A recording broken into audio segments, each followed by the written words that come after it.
ұры қамаққа алынады. Ол 32 жастағы Винченцо Перужа болып шығады. Ол негізінен художник болуды қалеген һәм Парижге келіп, апайы жұмысшы болып істей бастаған. Перужа Луврда Мона Лиза үшін шеше қорғаушы құтысын орнатқанlardan бірі еді. Һәм бұл ұрлықтан 1 жыл бұрын болған. Суд мәжілістерінде Перужа тек жалғыз өзі харекет еткенін, оны күшлі ватанды сүйушілік сезімі итермелегенін айтып өтеді. Яғни ол картинаны өз ватаны Италияға қайтармақшы болған. Луврдың сол залында басқа италиялы ұсталардың көптеген дөретпелері бар еді.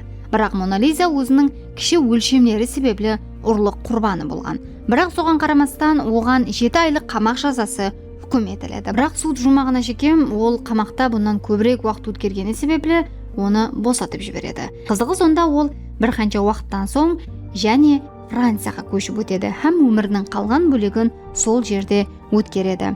Мона Лиза 2 жылдан артық уақыттан соң Луврдағы өз орнына қайтады. Енді ол жаһан көлеміндегі белгілі шахс атанды. Джакондо қайтып келгеннен кейін бірнеше күн ішінде Луврға дерлік 100 000 адам келеді. Әлбетте бұл тек нұсқа, ал хақиқи картина табылмаған деген гәп сөздер де тарқала бастайды.